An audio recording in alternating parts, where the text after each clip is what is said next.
What is going on, everybody? WeedleTwineedle here, and we are back in with another Sun and Moon Wi-Fi battle, and this one's going to be against Kelly.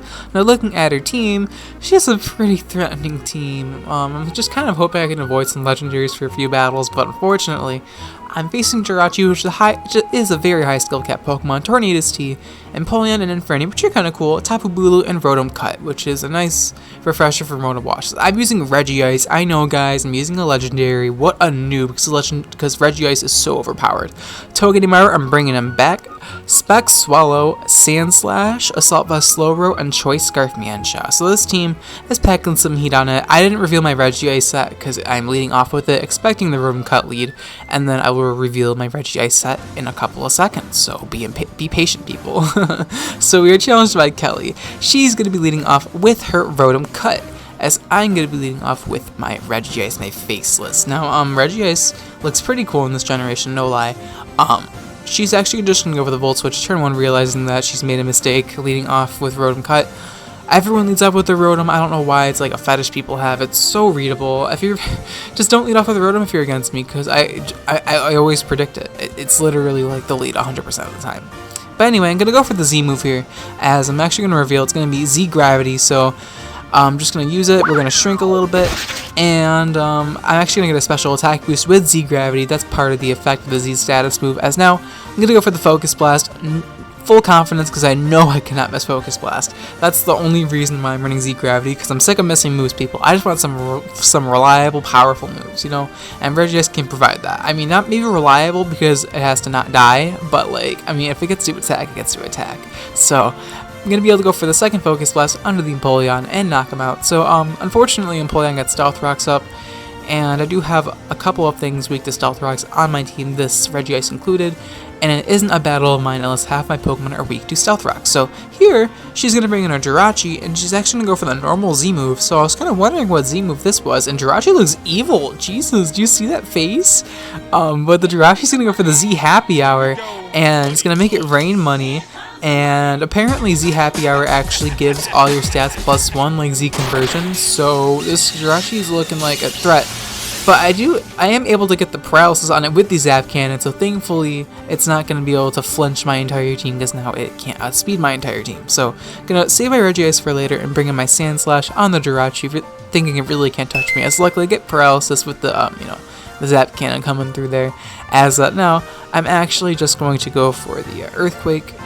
Gravity does return to normal, not that it really matters anymore, but yeah, she's just going to reveal Ice Punch here. Should have kind of expected that, but it doesn't do all that much damage, even at +1, as now I'm just going to go for the Earthquake onto the Jirachi, and that does absolutely nothing because of the stupid +1 defense boost. Ah my gosh. Z Happy Hour Jirachi is actually pretty good. I hope I don't face any more of them. I'm assuming it's like an event move, so like not many people have this Jirachi, so I shouldn't have to worry about it. But wow, this Pokemon's a little bit annoying. So yeah, the Jirachi's just gonna go for the Ice Punch once again and freeze my Slowbro, which is slightly frustrating because I wanted to go for the Fire Blast and knock out the Jirachi, but no, I'm gonna be forced to go for Scald to thaw myself out.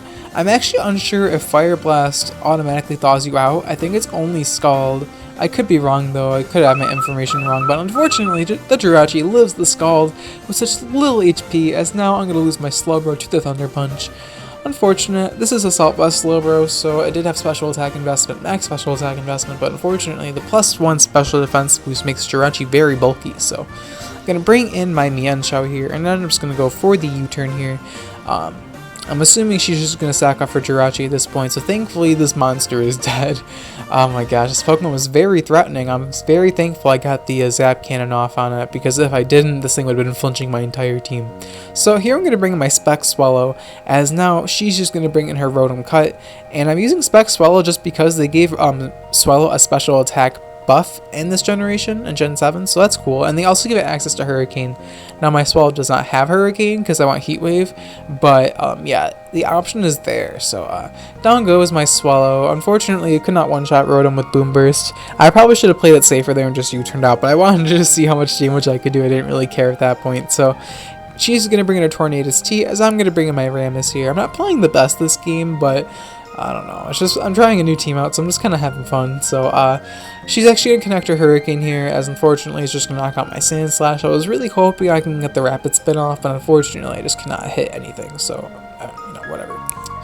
Anyway, in comes Togedemaru, and I'm just gonna hope that I can take a Heat Wave because I don't have my Sturdy intact anymore. As thankfully Togedemaru actually pulls through. The Tornadus T is going to proc my weakness policy with the Heat Wave, as now I'm just going to be able to knock out the Tornadus T with the Zing Zap. So thankfully, we knock out that broken Pokemon. Stupid, they give a freaking flying type regenerator. Like, come on, man. It's like a get out of jail free card for Stealth Rocks. I wish all the flying types in the game got regenerator. That'd be so nice, you know? But unfortunately, the Infernape is going to outspeed me and knock me out with the Mach Punch. I mean, that's Briary anyways, but it would have outspeed me. Outsped me regardless, so in comes Bianchao. I do apologize for my lack of English skills, but it's currently 3:56 in the morning, so I should probably be going to sleep, but I'm narrating a video, so here I am. Anyway, she's going to bring in her Tapu Bulu here, and I'm just going to go for the U-turn, expecting her to switch out into the Tapu Bulu, because it does resist my fighting stab, as that U-turn actually does a big chunk of damage. I think I should have just stayed in high jump kick and see how much damage it would have done. But anyway, I'm going to bring in my Regice here. I felt pretty confident I could take any attack this Tapu Bulu wanted to go for and go from there, but actually, after this stupid grassy terrain and the leftovers, I forgot the Tapu Bulu makes battles twice as long as it needs to be because of all the after turn effects. Like, I can only imagine Tapu Bulu in a freaking battle royale. Jesus. So me being the great player that I am, not only do I dodge Stone Edge, I hit Blizzard with 70 accuracy, so that must have made my opponent slightly upset, but that's just me being very skillful with my legendary Pokemon. I'm so unskilled for using a legendary because Regice is very broken. Anyway, she's gonna bring in her Infernape and knock out my Regice with the Fire Punch. I'm pretty sure if I got hit by that Stone Edge, I would have lost the game, but it's okay. Honestly, it's okay. It's okay. So in comes Mienshao, and I'm hoping that Mienshao could just clean up the game here with Scarf HJK, and Infernape is just going to Mach Punch me, not do that much damage. So now I'm just going to go for the high jump kick and knock out the Infernape. Down goes the Infernape, as the last Pokemon she does have is going to be Rotom Cut, and Rotom Cut should easily die to the HJK, providing that I hit. So I'm hoping that I hit this high jump kick, as thankfully I do. So another battle where RNG allows me to win the game, and I said Pokemon's a skillful game. Pfft, yeah, right. But that's gonna do that all, guys. Thank you so much for watching. If you enjoyed, likes and comments are cherished as always, and the question of the day is going to be, what is your favorite legendary Pokemon to use in battle? My favorite legendary to use when I do battle is Necrozma. Honestly, I think people are sleeping on that Pokemon. I don't use it that often because I think it's a little bit broken, but I mean, that's just my opinion. There's obviously ways around it, but anyway, that's gonna be the video, guys. Thank you so much for watching. I'll check you guys in my next video. Alright, peace.